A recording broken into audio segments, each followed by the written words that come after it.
They say love conquers all, but anyone who has been in a serious relationship knows that money can test even the strongest bonds. The truth is, it's not a lack of love that causes most fights. It's a lack of communication and clarity about money. So today, let's talk about how to manage your finances as a couple without fighting, and how to build a future of financial peace together.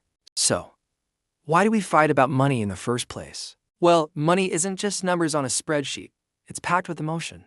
It represents security, freedom, and even control. When two people come together, they bring their entire financial histories with them, different upbringings, different spending habits, and different fears about money. One person might see saving as the ultimate form of safety. The other might see spending on experiences as the key to a joyful life. And here's the thing, neither of you is wrong.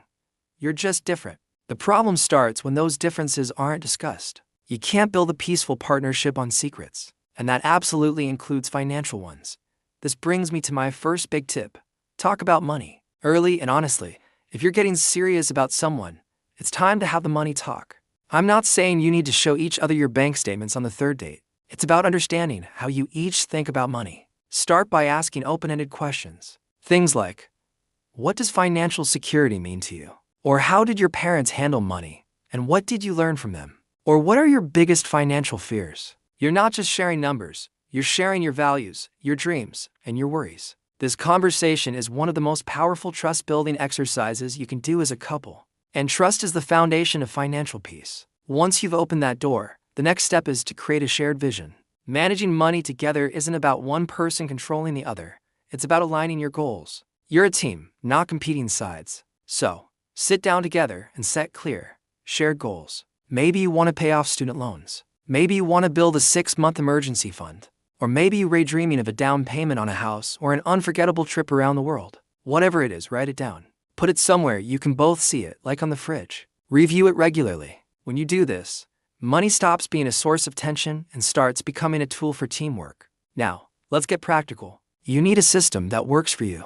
There's no one-size-fits-all rule here. Generally, couples fall into one of three systems. First, there's the joint system. All income goes into one shared account, and all expenses come out of it. Both of you have equal access and transparency. Second, there's the separate system.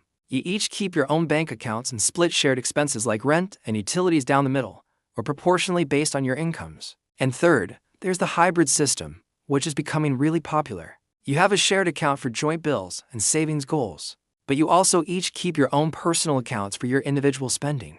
The best system isn't what your friends are doing. It's the one that helps both of you feel respected, secure, and empowered. With your system in place, it's time to make budgeting a team sport. Instead of one person becoming the designated money manager, while the other stays in the dark, make it a joint effort. I highly recommend scheduling a money date night once a month. Order some takeout, pour a glass of whatever you like, and sit down together. Review your spending from the past month, check in on your savings goals, and adjust your budget for the month ahead. You can use a simple method like the 50-30-20. It's rule: 50% for needs, 30% for wants, 20% for savings, or any plan that works for you. The key is that both partners are informed and involved. This prevents one person from feeling controlled and the other from feeling overwhelmed. Now, even in teamwork, it's smart to define roles. Let's be real, one of you is probably better with the nitty-gritty details, while the other might be more of a big-picture thinker. It's perfectly fine to delegate. Maybe the detail-oriented partner handles paying the bills on time, while the strategic partner tracks your investment goals. But here's the crucial part: delegation is not disconnection. Both of you must stay involved and aware of the overall financial picture. The moment one person completely checks out, you create an imbalance. That's where resentment can quietly start to build. Stay in the loop, always. One of my favorite tips for keeping the peace is to give each other fun money. Every relationship needs a little breathing room. Agree on a set amount of money each month that each of you can spend, no questions asked. No judgment. Whether you want to spend it on coffee, video games, new clothes, or a hobby, that money is your personal freedom fund. The simple strategy prevents those small, nagging disagreements about a $5 latte from escalating into a big emotional battle. Little financial independence within the partnership is incredibly healthy. This next point is non-negotiable. Don't keep money secrets. Nothing destroys trust faster. Hidden bank accounts, secret credit card debt, or unspoken loans to family, these are emotional landmines waiting to go off. If you've made a mistake or you're struggling financially, you have to talk about it. I know it's scary, but it is always better to face the problem together than to hide it alone. Honesty might sting for a moment, but secrets can poison a relationship forever. Your partner is your teammate, and teammates have each other's backs, especially when things get tough. A great mindset to adopt is plan together, spend separately.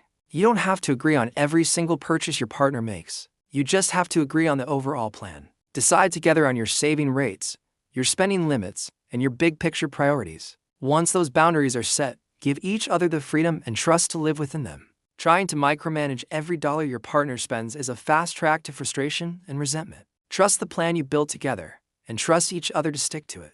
Finally, remember you're building something together, not fighting against each other. In a truly healthy financial relationship, the language shifts from my money, then your money, to our goals. And it's so important to celebrate your wins along the way, no matter how small. Did you pay off a credit card? Celebrate. Did you save your first $1,000 for your emergency fund? High five. Every milestone you hit, every goal you achieve strengthens both your bank account and your bond. The couple that plans together grows together. So, let's wrap this up. Money doesn't have to be the thing that breaks your relationship. In fact, it can be a powerful tool to strengthen it. But that only happens if you treat it as a team game, not a power struggle. Be transparent, even when it's hard. Be patient with each other, because you both come from different places. And above all, be kind. Remember, you're not fighting each other. You're fighting for your future, together. Love might be what starts a relationship, but it's trust, communication, and shared goals that keep it thriving for a lifetime. Thank you so much for watching. If you found this helpful, please give this video a thumbs up and hit that subscribe button for more content on building a life you love. We'll see you in the next one.